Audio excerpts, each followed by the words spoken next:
Welcome to Blackbriar Gaming. In preparation for the new edition of Horus Heresy, Warhammer Community are going legion by legion, teasing us with rule snippets from the upcoming release.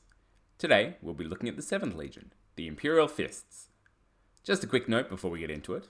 As we're a new channel, a subscribe and a like really helps us reach a bigger audience.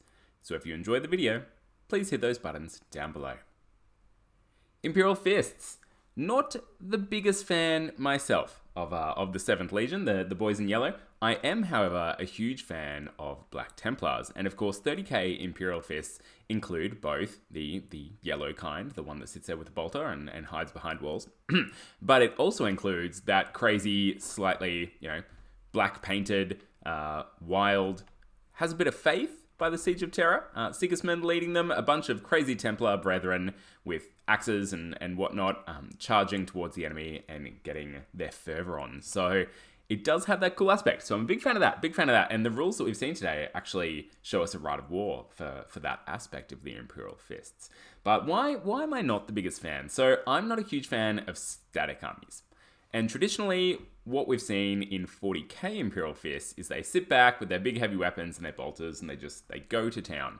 Now, it's a bit of a generalization to say that 30k Imperial Fists are like that. Indeed, they're not really. So traditionally what we've seen with Imperial Fist armies is a whole bunch of boarding Marines. So with the big shields, God, the name just escapes me. We've got the Marines with the big shields and the bolters, and they've got their phalanx and they're creating these shield walls as they march forward. And that's pretty cool. I'm actually, I'm pretty into that. I'm actually selling them to me as I discuss them.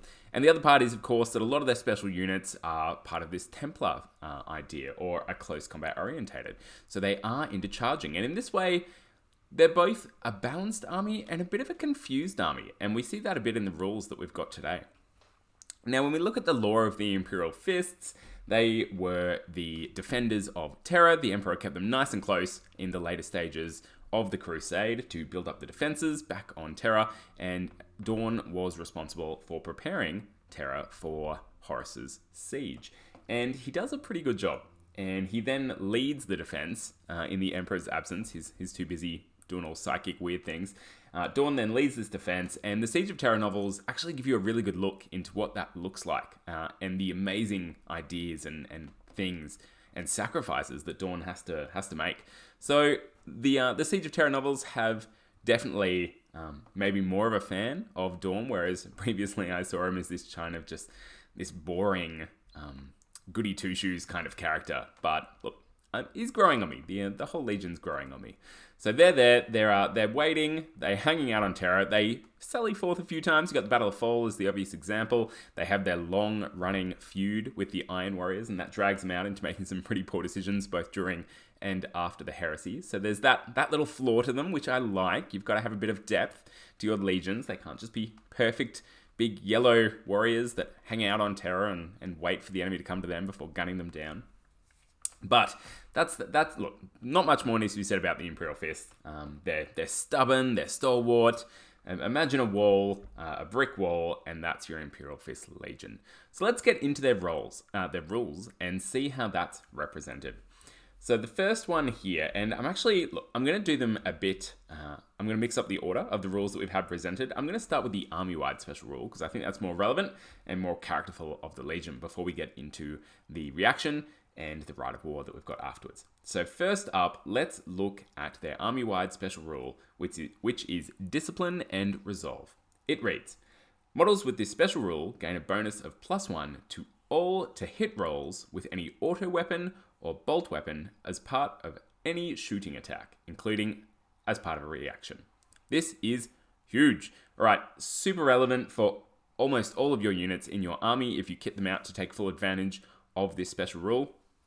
You may be looking at it and go, oh, it's just kind of bolters and autocannons. Incorrect. Bolt weapons is, of course, you would be right in assuming it's mostly bolters. You've got combi bolters, bolt pistols, this kind of stuff. Not too wild. But the playtest rules have given us a good look at what auto weapons are, and it's a whole bunch more than just autocannons. So yes, it is autocannons. It also includes, and I won't do a full list, but I'll name some of the more popular weapons. We've got the rotor cannons, we've got the Carrier's Assault Cannon, which is huge. We've got the Predator Cannon, which is really nice. You've got the Accelerator Autocannon, which is expected on your new plastic Sakarans. You've got the Fellblade Accelerator Cannon, okay. You've got some Sky Reaper batteries, the Leviathan Storm Cannon, which is really nice, and the nicest one of all, and the one that I think is going to make the Imperial Fists very popular, is the new Kratos Battle Cannon. Its HE shells, AP shells, and flashburn shells are all counted as auto weapons. For those that don't have, obviously the ones with blast, this isn't so relevant, but for the AP shells, for instance, and the flashburn shells, this is really good. So the Kratos is going to take advantage of this rules. I think we're going to see that tank a lot in the new edition, not only because it's big, plastic, and cool, but because now Imperial Fists are starting to give a benefit to it, and it's all starting to work together. Getting +1 to hit on all of those weapons, and there's lots of different weapons there, is super powerful, and being able to do it as part of a reaction. So that means there's lots of different ways you can shoot with reactions, but the main one being is that when you get shot at, you can shoot back at an opponent. So you're now doing that on 2+. Pretty cool. When you get charged, you can now, it's used, the old idea of Overwatch used to be hitting on 6s. Nope, not anymore. Now you're hitting on 2+ as they charge towards you. That is absolutely savage. When they come down from deep strike, you can interrupt them then. Really great, really great. So Discipline and Resolve will make the Imperial Fist very popular. It's a very powerful rule. You can make it relevant for all of your units if you kit them out appropriately, and you can definitely field a very balanced and very powerful army taking full advantage of these rules. So that's that. That's enough said about that. Really good. All right, let's move on now to the Rite of War that we've seen.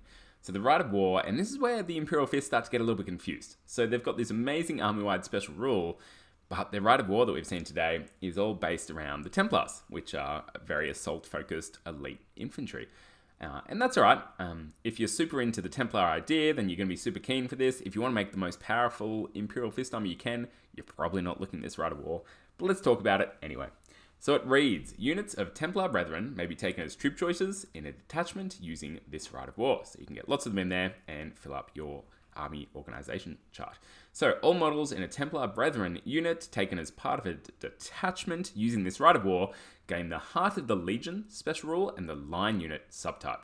So just quickly, Heart of Legion special rule means that when you're within a certain distance of an objective, and just to clarify, we're talking about playtest rules here, so this may change in the final version. But when you're within 6 inches of an objective, you gain Feel No Pain and you gain Stubborn. Pretty good. It is scattered throughout the Loyalist Legion's units, but really nice to see it here. So, and again, the Line unit subtype, which means they can actually score objectives as well.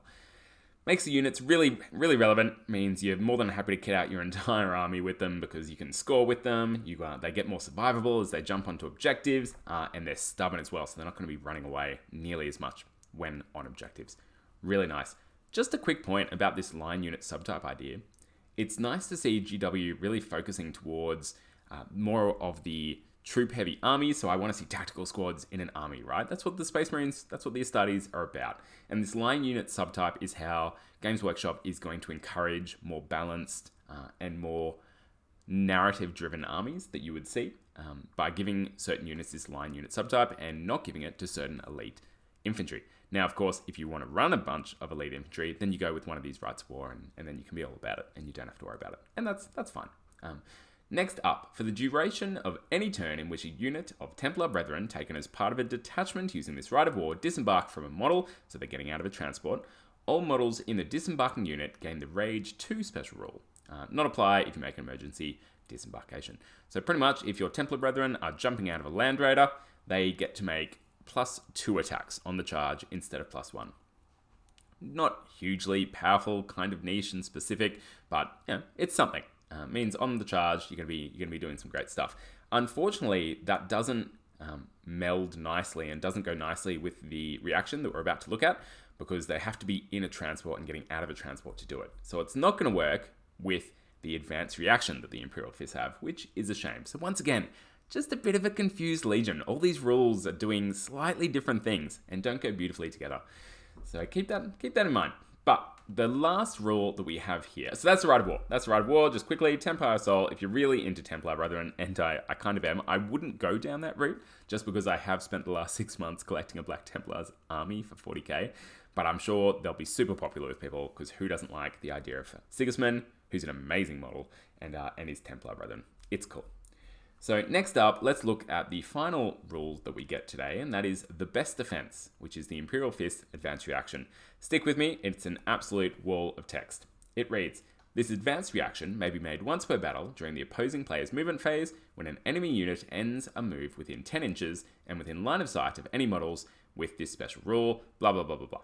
The reactive player may declare a charge for the reacting unit against the enemy unit which triggered it, blah, blah, blah, blah. Essentially, your charge distance is inches equal to d6 plus your lowest unmodified initiative, which will often be 4, of any model, blah, blah, blah. If the charge is successful, all units are locked in combat and fight in the assault phase as normal, with the charging unit benefiting from any charge bonuses. So you +1 attack and all the other bits that you get with that, depending on your special rules.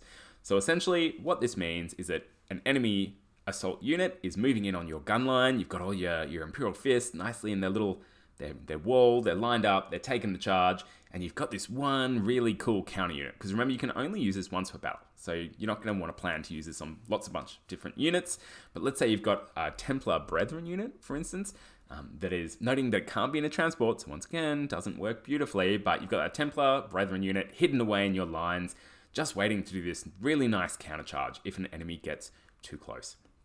So what this is encouraging is the enemy to not get too close to your line. They probably want to stay outside, not necessarily outside 10 inches, because you've still got to roll a d6 plus 4 usually to get into combat. So let's say they want to stay 7 or 8 inches away just to be safe and to lower the odds of you being able to countercharge them, because in 30k, when you charge, you get +1 attack. And that's pretty big because there's not nearly as many attacks going around as you see in 40k. So it means they're going to want to stay back a bit. It means they're going to take a greater risk with getting some longer charges off.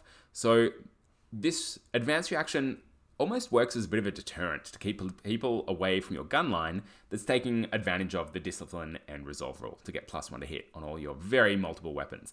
And it might even, acting as that deterrent, making your enemy make those riskier charges, might give you an extra shooting phase. So that's more so, I guess, I see the benefit of this advanced reaction as a deterrent and something scary you can do to bog down their assault units, not let them get off those charges, which many armies get special rules for charging as well. So you're taking those away by bogging them down in an assault where you're making the charge. So yeah, so making a deterrent here to keep people away from your gun line, give you an extra turn of shooting, shutting down opponents' special rules.